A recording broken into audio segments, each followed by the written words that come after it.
Pemirsa, pengamat politik dan akademisi Rocky Gerung dilaporkan ke polisi akibat ucapannya yang dituding menghina Presiden Joko Widodo. Saat memaparkan analisanya soal kunjungan Jokowi ke Cina, Rocky menyebut sejumlah kata-kata yang dinilai tidak pantas. Akankah ucapan Rocky Gerung itu bisa dianggap menghina simbol negara? Dalam hal ini pemirsa adalah Presiden. Langsung saja kita mendalaminya bersama dengan nanti akan ada pelapor, yaitu ada Benny Ramdhani selaku Ketua Umum Barikade 98 yang sudah melaporkan Rocky Gerung. Kemudian juga ada pakar hukum, ada Profesor Hipnu Nugroho. Dan juga kemudian nanti akan bergabung bersama kita pemirsa ada pakar hukum tata negara yang juga mengupload video Rocky Gerung, yaitu ada Bang Refri Harun. Tapi terlebih dahulu kita menanyakan terlebih dahulu ini kepada pelapor Bang Benny terlebih dahulu. Apa sih sebetulnya dilaporkan? Apakah hanya sebuah kata saja yang dianggap tidak pantas atau memang ini merasa sudah puncaknya dari Anda, Bang Benny? Ya, Mbak Nisa ya di studio, ini sudah puncak bangunan kesabaran yang kami jaga selama 8 tahun. Cukup sudah. Caci maki, fitnah, hasut, adu domba, penyebaran kebencian, kadangkala ya, sentimen-sentimen suku, agama dibenturkan. Ini masalah serius loh, ini bukan masalah Jokowi yang diberikan mandat 10 tahun berkuasa, tapi eksistensi bangsa ini. Ini harus kita jaga selamanya. Dan Rocky Gerung harus tahu publik tidak boleh tertipu, terhipnotis. Dia kadangkala menggunakan narasi atas nama akal sehat yang sebetulnya dia telah merampok nalar akal sehat itu sendiri. Bayangkan atas nama seorang intelektual, akademisi yang hakikatnya akan bicara tentang kebenaran, yang hakikatnya dia akan bicara tentang independensi yang tidak digunakan oleh siapapun. Dia harus bersikap netral dan tentu kritik harus dilakukan atas dasar fakta-fakta yang dia miliki, data yang dia miliki. Tapi Rocky Gerung selalu bicara atas nama kebencian. Saya tantang deh Rocky Gerung, apakah dia bicara tentang perampokan uang BTS yang dikorupsi oleh pejabat negara? Apakah dia berani bicara mengungkap bagaimana perampokan uang Senturi? Tidak akan pernah berani bicara, dan kami punya kartunya. Kenapa dia tidak pernah bicara itu? Nah, kalau dia bicara atas nama intelektual, atas nama kepentingan rakyat untuk memperbaiki keadaan, maka semua problem bangsa ini harus dia kritisi. Tapi selama ini hanya Jokowi yang menjadi target. Kami paham, rakyat tentu harus kita edukasi. Rocky Gerung ini antek ya, agen proksi internasional. Rocky Gerung ini komprador asing. Amerika dan negara-negara sekutunya secara global nggak ingin Indonesia stabil secara ekonomi dan politik, dan Rocky Gerung menjadi bagian antek dari kekuatan itu. Oke, Bang Benny. Kita di level elit relawan kita paham itu. Ya, Bang Benny, saya mau mendalami kok. Tadi Anda menyampaikan bahwa ini memenuhi unsur pidana ya untuk ujaran kebencian, karena pasalnya kan ujaran kebencian dan penyebaran berita bohong atau hoax. Itu konteksnya yang mana? Kalau bagaimana bisa seorang kepala negara, bagaimana seorang kepala negara dengan seenak udel Rocky Gerung memanipulasi demokrasi, memanipulasi hak intelektual, hak berpikir, kebebasan berpendapat, kemudian bisa dikatakan sebagai bajingan tolol dan bajingan pengecut. Saya tantang kalau Rocky Gerung seorang pemberani, berani nggak dia katakan orang tuanya sebagai bajingan tolol? Terima nggak kalau dia dikatakan orang tuanya atau istrinya?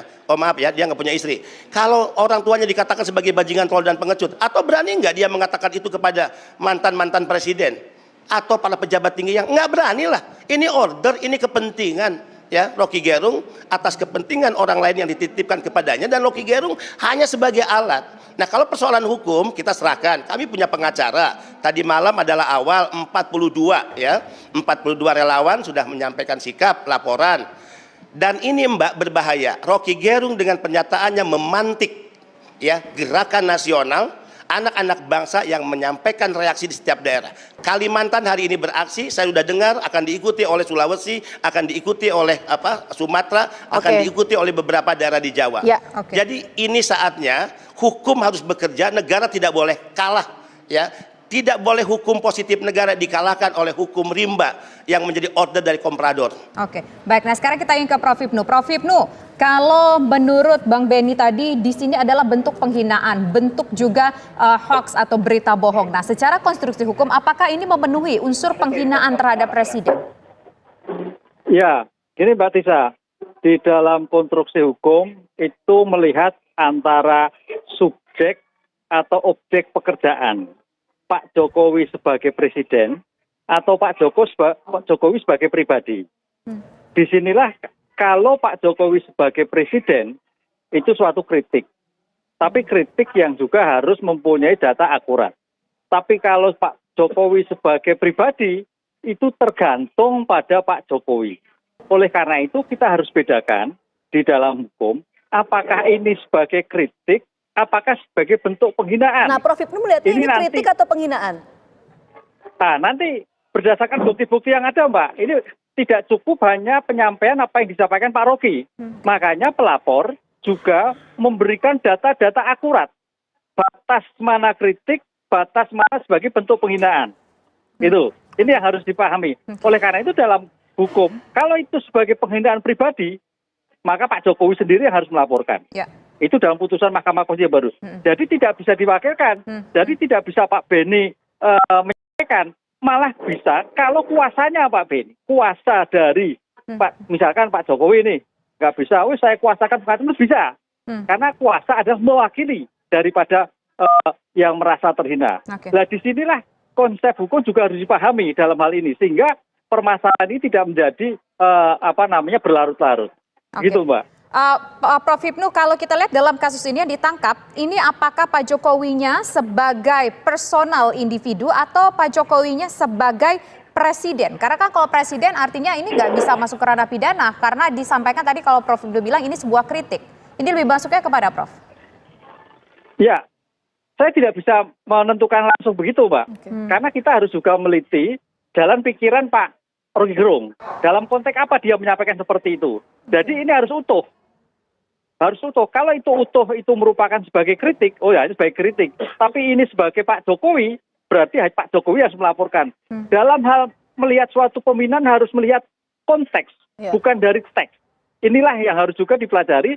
Makanya saya membaca di beberapa media, Polda juga hati-hati sekali. Nah, oleh karena itu dalam seperti ini tidak semudah yang seperti dulu, seperti sebelum ada putusan Mahkamah Konstitusi. Inilah yang batasan-batasan untuk melihat suatu antar kritik dan penghinaan antara pribadi ataupun lembaga. Prof Hipnu, begitu, Mbak.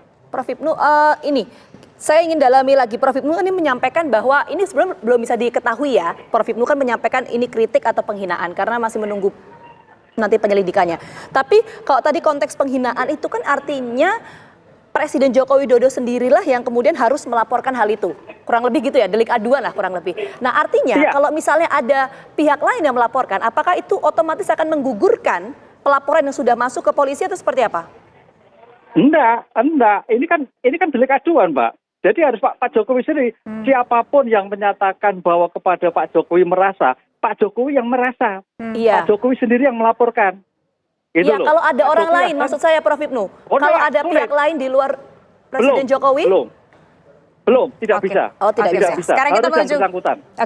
Pak Beni, kalau apa yang disampaikan Prof Hipnu tadi sesuai dengan putusan MK juga bahwa ternyata organisasi atau katakanlah relawan ini tidak bisa melaporkan kalau dianggap sebagai sebuah penghinaan karena memang undang-undang sudah tidak mensupport itu lagi. Bagaimana Pak Beni? Ya, Mbak, ya kita nggak perlu diajari itu ya, kita tahu persis lah.